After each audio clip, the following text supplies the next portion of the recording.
earlier on, when Mr. Smith gave Morehouse College the graduating class of boys, he gave them free education and everybody went crazy.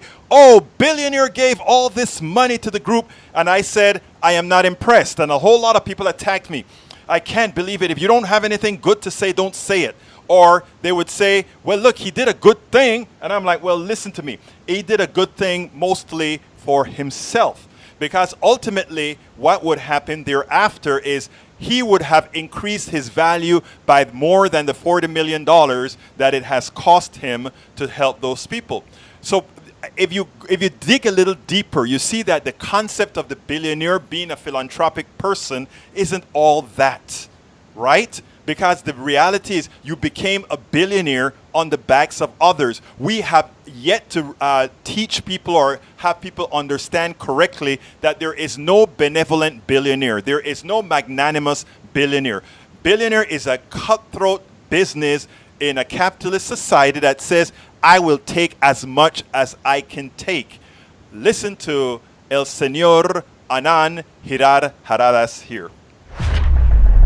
Earlier in the show, I talked about Michael Bloomberg's new commitment, investing $500 million in a plan to close all coal plants in this country and get a bunch of climate candidates elected. In the past, you and I have discussed philanthropy. You've been quite critical of it. What do you think about this money, this change? So there's something that I like here relative to a lot of what you see, which is there's an attempt to work with government and make government work better, from just the bare bones that I understand. But here's a couple just reality checks on an initiative like this. So we got $500 million. So the fossil fuel industry spent nearly $2 billion lobbying against climate legislation between 2000 and 2016. Right? So first of all, there's just the issue of understanding what you're up against. $500 million may sound like a lot because it's more than most of us made this week. Maybe not more than Michael Bloomberg made this week. But it's not a lot relative to who's on the other side of this issue and how much money they will be spending in the same period to not make these things happen. Should say, well, I'm not going to spend $2 billion, so I should spend nothing? My argument is that there's some systemic issues here that may be a better investment of $500 million. $500 million spent trying to get money out of politics may actually get you more progress on this issue than just investing $500 million on this issue. $500 million actually invested in trying to have rich people pay higher taxes so state and local governments have their own money to do this actually may get you even more than $500 million. And frankly, Michael Bloomberg has made his money selling those computers that I can't believe anybody wants, but apparently everybody wants, to Wall Street. And the reality is his friends on Wall Street are the ones who push for a vision of the economy, an extreme profiteering economy that has caused the climate problem in the first place. And so Michael Bloomberg, in addition to this, I'm not saying instead of this, but if Michael Bloomberg could get the CEOs who I think revere him and rely on his product to actually think differently and to actually change a culture in which it is thought to be okay to make money by destroying the planet, that would actually probably have more of an effect on the world. Initiative, don't you think?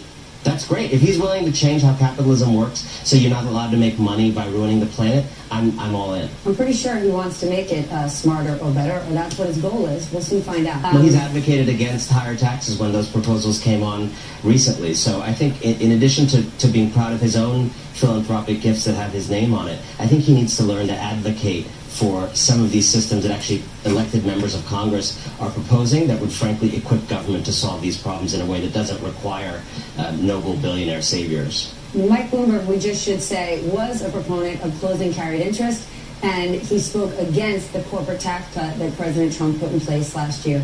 Anand, thank you so much. Also opposed the wealth tax and other things recently.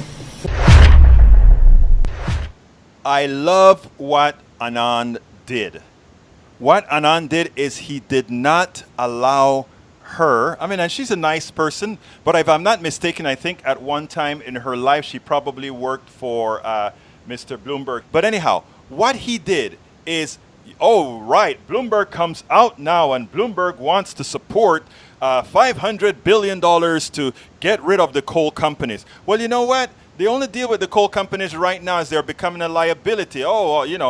Just like the tobacco industry had to come and clean up its mess, the coal industry may have to come and clean up its mess with the mercury that it's leaving in the ground and the groundwater and all of that. So, remember, All the investment these billionaires did also found its way in all these polluting industries. All the investment these billionaires made also did it on the backs of these other folks who did other bad things.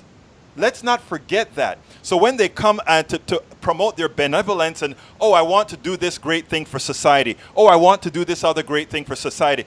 Don't do stuff for society from what you are choosing. You let society decide what it is that they want to do. Pay your taxes so that we can support the things that need to be done. And don't think that it's a giveaway when you have to pay more taxes than anybody else, because you use more resources than anybody else. All of you that are manufacturing overseas in the Chinese factories, the Vietnamese factories, and all these other factories, our great big Navy is protecting those sea lanes for you so that the pirates are not taking over your stuff. Let's remember that. For all those people who think, oh, these guys pay a lot. No, they don't. You do, America. All those pharmaceutical companies that are making millions. Who's making that? You are. You are the one who invested in the seed money for those drugs that when they sell it off to the private companies, they sock it to you and then you pay for it again. If we would only understand that there's no benevolency in the corporate structure, there's no benevolency in the billionaire, there's no benevolency in the executive class whose purpose is to maximize the profit and dividends of its owners, which you're not. But today I was listening to this program on KPFT with Arnesen. And it was interesting because there's this guy that comes on and he's talking about how can we make capitalism better. And the thing that he wants to talk about, the things that he wants to say, oh, let's start talking about people having that more ESOPs, employee stock options, right?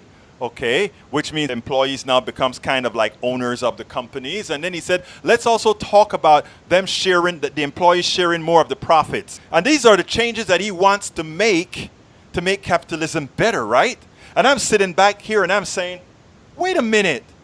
Those are the things that we've been talking about. We've been talking about Marjugan in Spain, who it's a company that all the employees own 60-something or 70-something thousand employees, if not more. Those cooperatives that all these corporations, instead of having silent partners who you sock it to everybody, those silent partners want a 7% return every year. So in order to give them a 7% return every year, even though that is greater than the economy is growing at a whole, you say, oh my God, that means for pharmaceutical companies, we have to keep raising the prices of drugs more so than inflation, raising the prices of drugs that these people who are going to buy these drugs are the ones who actually funded its creation. So here we have a guy who professes to be a capitalist that is now talking about cooperative, employee stock options, and profit sharing. Wow! That's what we're talking about. And when we talk about it, you just say, you're socialist. They're talking about those things that are never to be effected. They're talking about it just to talk about it now that we progressives are talking about these issues now, but we mean it. They don't. We want you to own the stocks in the companies. Why not? It is your sweat and labor. And when they say, oh, but what about those people who invested? Invest you wish. Invest and charge an interest rate. Take your interest rate and go home. I don't know if you guys remember when I spoke about you build a house, you guys, the workers, build a skyscraper. You get paid once, but the investor in that skyscraper, sitting on his butt, not taking the risk of falling off a beam, is paid over and over again. And none of that rent money, none of that is shared with you because you have no stock options, because you have no profit sharing, you have none of it. Folks, it's an evil system that uses you. But what is so important, brothers and sisters, is that we understand what's going on. And Anand Giridharadas did it perfectly. Do not allow billionaire apologists to take reign. Do not allow billionaires to get favor by doing something that ultimately costs them little or nothing, or in fact makes them a profit in the long run. And then think that somehow philanthropy is going to be good for us all. Folks, it is not. Friends, please click the button here and subscribe to the channel. That is how we get the message out.